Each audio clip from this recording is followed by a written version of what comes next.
जानेवारी महिना आला की आपल्याला आठवते ती संक्रांतीचे तिळाचे लाडू। तर छान असे संक्रांतीचे तिळाचे लाडू सर्वांनाच आवडतात आणि आपल्या आरोग्यासाठी सुद्धा ते फायदेशीर असतात। तर लाडू तयार करताना व्यवस्थित अशा टिप्ससहित बनवलेली रेसिपी। तर चला पाहूया। तर मी शेंगदाणे पहिल्यांदा भाजून आणि ते सालं काढून कुटून घेतलेले आहेत। तर मी 1 वाटी तीळ, 1 वाटी गूळ समप्रमाणात आणि अर्धी वाटी शेंगदाणे इथे वापरलेले आहेत, शेंगदाण्याचं कूट। तर तीळ व्यवस्थित असे भाजून घ्यायचे। तर ही प्रोसिजर सुद्धा फार महत्त्वाची आहे। तीळ भाजण्यावर सुद्धा तिळाचे लाडू छान असे खुसखुशीत होतात। तर व्यवस्थित असे मंद गॅसवर तीळ भाजून घ्यायचे, गोल्डन रंग येईपर्यंत आपल्याला भाजून घ्यायचे। त्यानंतर मी यामध्ये 2 चमचे तूप घातलं आणि तुपामध्ये गूळ घातलं। तर आता हे गूळ मी बारीक करून घेतलेलं होतं। तर हे पटकन असं विरघळलं जातं। तर आपल्याला तूप यामध्ये 2 चमचे घातलेलं आहे। तर आपल्याला जर तूप घालायचं नसेल तर काहींना तूप नाही आवडत तर ते पाणी घालून पण गूळ घालू शकतात। तर आता हे गूळ पूर्ण वितळलं त्यानंतर मी 1 चमचा यामध्ये पाणी घातलं।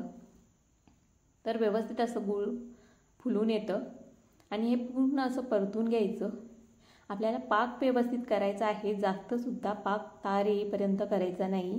जर तार येईपर्यंत आपण पाक केला तर तिळाचे लाडू एकदम कडक होतात, म्हणून आपल्याला एकदम असं पाक करून द्यायचा नाही आहे। तर हे बघा अशा पद्धतीने हा आपल्याला गुळाचं हे पूर्ण असं पडताना दिसतंय। त्यानंतर लगेचच आपल्याला हे तीळ यामध्ये घालायचे आहेत। त्यानंतर मी शेंगदाणे सुद्धा कूट केलेले आहेत ते तर घालून घेते। आता हे पूर्ण असं परतून घ्यायचं व्यवस्थित। तर हे पूर्ण असं परतून घ्यायचं। नंतर आपल्याला गरम गरमच त्याचे लाडू वळून घ्यायचे आहेत, म्हणून आपल्याला लगेचच लाडू वळवायचे असले तर पाण्याचा हात घेऊन आपल्याला लाडू वळवून घ्यायचे, म्हणजे हाताला चटके लागत नाही आणि व्यवस्थित लाडू वळले जातात आणि पटापट वळतात। आता हे पूर्ण मिश्रण आपलं तयार झालेलं आहे। त्यामध्ये मी पाव चमचा वेलची पूड घातलेली आहे। आता हे मिश्रण मी खाली उतरून घेतलं। आता हाताला पूर्ण असं पाणी चोळून घ्यायचं, थंड पाणी चोळायचं हाताला। आणि आपण मिश्रण हे गरम आहे त्यामुळे हाताला पाणी लावलं की हाताला चटके लागत नाही आणि व्यवस्थित लाडू वळले जातात। तर व्यवस्थित असं योग्य प्रमाणात साहित्य घेतलं तर छान असे तुमचे लाडू तयार होतील। तर समप्रमाणात आपण तीळ, गूळ आणि शेंगदाणे घ्यायचे आहेत आपल्याला। तर व्यवस्थित असे ह्या पद्धतीने आणि व्यवस्थित तीळ भाजून घ्यायचे। गूळसुद्धा गुळाचा जास्त पाक करायचा नाही, जर जास्तच पाक केला तर लाडू कडक होतात आणि जर पाक आपण गूळ कच्चाच ठेवला, लगेचच आपण त्यामध्ये जर तीळ घातले तर आपले लाडू मऊ होतात, तर ते चांगले लागत नाहीत। तर व्यवस्थित असं आपल्याला लाडू करायचे असतील तर तुम्ही व्यवस्थित असं पाक करून घ्या, म्हणजेच अशा पद्धतीने जर तुम्ही पाक केलात तर छान असे तुमचे लाडू सर्वांनाच आवडतील अशा पद्धतीने तयार होतील।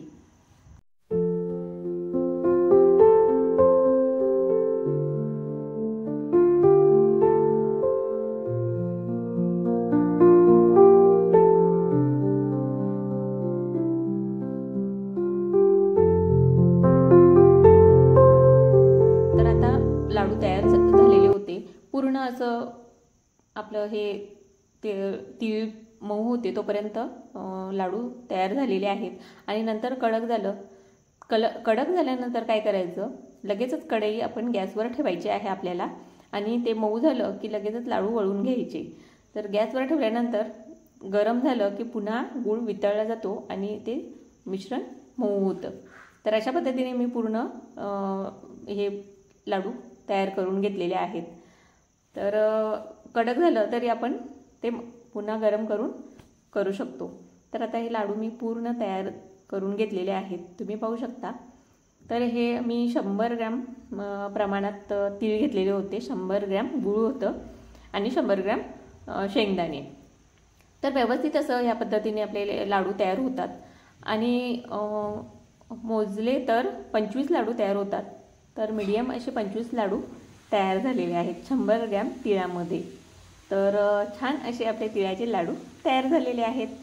रेसिपी आवडली असेल तर चॅनलला लाईक करा आणि जास्तीत जास्त शेअर करा। आणि अजून तुम्ही या चॅनलला सबस्क्राईब केलं नसेल तर या चॅनलला सबस्क्राईब करा, म्हणजेच मी टाकलेले नवीन नवीन व्हिडिओ तुमच्यापर्यंत सर्वात आधी पोहोचतील। तर पुन्हा भेटूया अशाच एका नवीन रेसिपी बरोबर। तोपर्यंत धन्यवाद।